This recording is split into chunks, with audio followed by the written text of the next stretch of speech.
Okay, for our Nevi'im study today, we'll be in Ezekiel. We're picking up where we left off last week. It'll be chapter 19. This is an interesting chapter for me. It's one of those where to me, the meaning is so simple, you can easily gloss over it. But I don't think we should ever do that with the word of Elohim.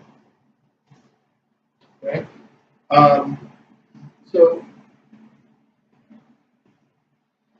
we'll start in chapter 19, verse 1. It says, "And you are to intone a dirge over the princes of Israel." We'll stop right there for a second.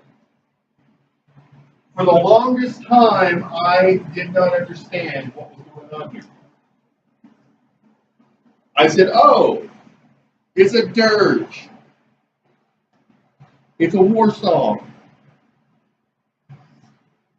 So Elohim is saying, you have rebelled against me, and so I am coming to war against you. And there's probably some truth to that. But as I began studying more deeply, I came to understand that in this context, a dirge is in fact a funeral song. And that the dirge that you hear sung by soldiers going to war is usually a death song, a song preparing themselves for the idea that they may not come back alive. And with that knowledge, I reread this chapter some years ago, and I came to a better understanding, I believe, of what Elohim was saying to Ezekiel. And you are to intone, in other words, you are to make the sound of a dirge over the princes of Israel. You know what it doesn't say? Notice it doesn't say all of Israel, it says over the princes of Israel. That's going to be very important because the princes of Israel were all from one line. They were all from the Davidic line. They were all from the Yahudian line. And that's going to come into play. It says, and say, or you could read that and sing. It's and proclaim. What a lioness was your mother among the lions. Okay? Interestingly, they are from Yahudah, and Yahudah, it was prophesied over him that he would be a lion's whelp, that he would grow up to be this fierce fighter, and he did, and he also became the father of kings. But he is now comparing the tribe of Yahudah to a lioness. So we see that the lion and the lioness are symbols throughout Scripture for Mashiach and for Yerushalayim. Crouching among the great beasts, she reared her cubs. She raised up one of her cubs, the prince who would become king. He became a great beast. He learned to hunt prey. He devoured men. You know, there was a period of time, actually a few of them, where the kings of Israel were not righteous men. They devoured men.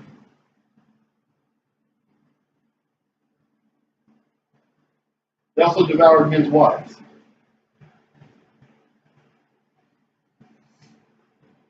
You know, David the prophet came to David and he told the story, and he said that the poor man, he had this lamb, and he loved that lamb, and it was all he loved, it was all he had, and the rich man came along and stole it away, and you know, what should be done? And he said, you know, David proclaims the judgment. It should be, you know, the man should be taken out. And Nathan says, you are that man. Because David had taken Bathsheba.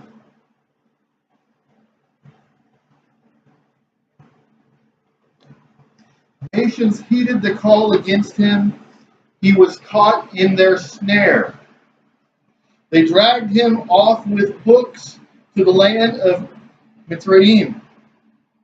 When she saw herself frustrated, her hope defeated, she took another of her cubs and set him up as a great beast.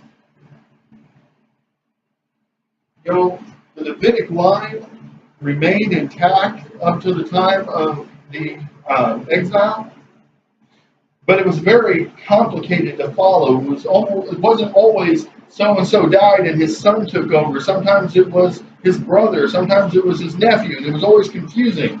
There was always somebody, well, when that guy fell, we'll just put somebody else in his place. He stalked among the lions. He was a great beast. He learned to hunt prey. He devoured men. Wow, he did the exact same thing that his fathers did. You know, we talk sometimes about generational curses and how the curse of what I do as sin, my son sees it or my daughter sees it and they think it's okay and they repeat it. That's what was happening here. He ravished their widows. Well, that's worse than the previous one. Laid waste their cities, the land, and all in it were appalled at the sound of his roaring. Nations from the countries round about arrayed themselves against him. They spread their net over him. He was caught in their snare. With hooks he was put in a cage, and they carried him off to the king of Babylon and confined him in a fortress, so that never again should his roar be heard on the hills of Israel. And the last king to be carried off into Babylon was carried off and made subservient to the king of Babylon, and they treated him like a prince in the castle or in the palace, but he couldn't leave the palace. He had no authority. He was subjugated.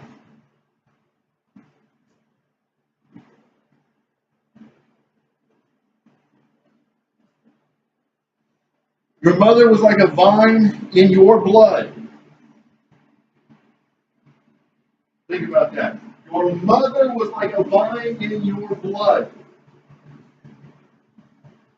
Your tribal ancestry grew through your veins.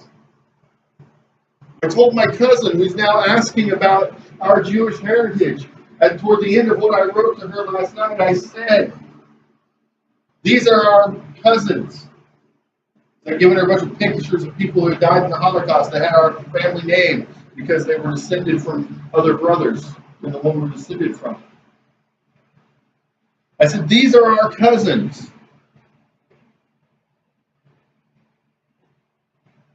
Their blood is in us, and they are our blood. And what we choose to do with that or not do with that is up to us as individuals, but they died because they would not stop being what they are or what they were. And they were what we are. Ethnic Jews, a part of his chosen people.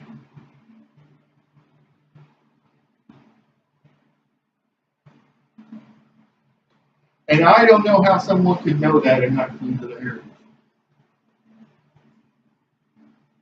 Because it is actually documented that some of those of my extended family, my distant relatives, were so pale, like myself, that they passed for ethnic Germans. And all they had to do was deny that they were Jewish and profess something else.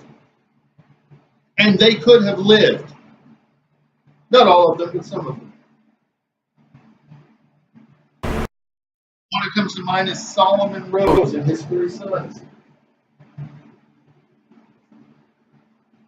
They could have hidden who they were, but they boldly professed their Jewishness unto death.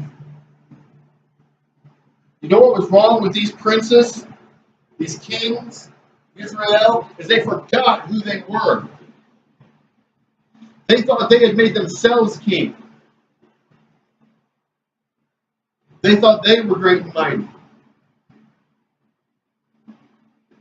They were not.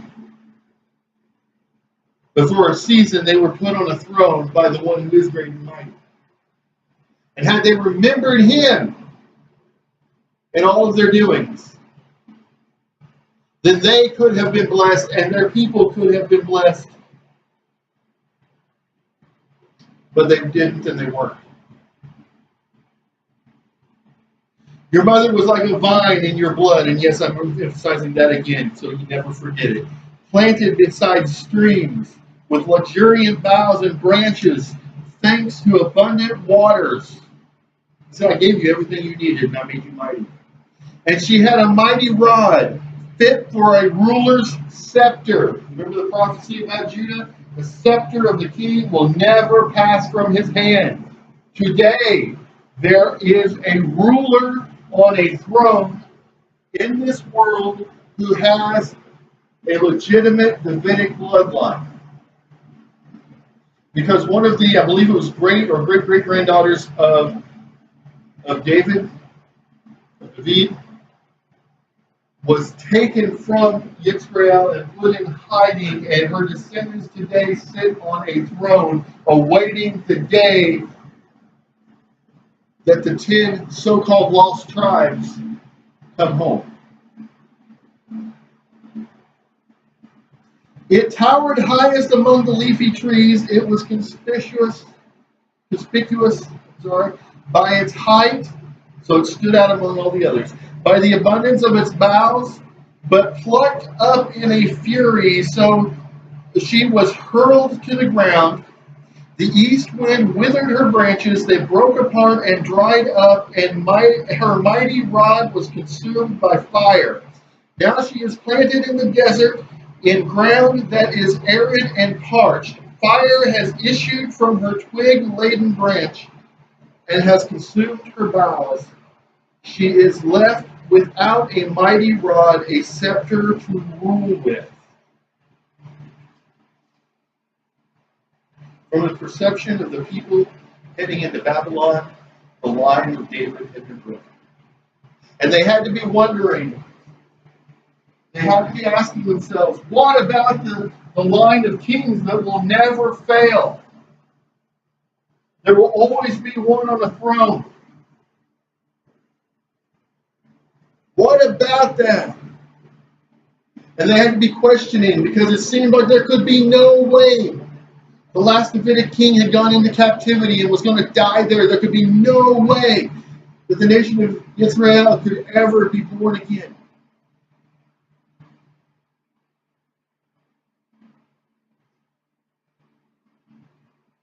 But where there seems to be no way, you will always make a way.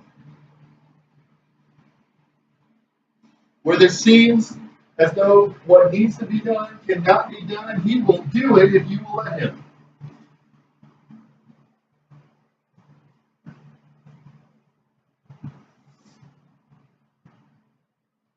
This is a dirge, and it has become a familiar dirge. The word familiar there is implied. I do believe it's probably an accurate redactable entry there, but the text actually says this is a dirge, and it has become a dirge, which could also mean it's the dirge of dirges.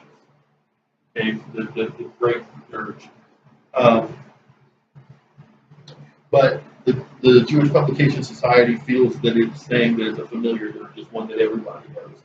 And if it's the dirge of dirges, then it would be one that everybody knows. But that's their interpretation. Do we have a midrash on this? Yes. All of you know that you found out that you used to think that it meant something else.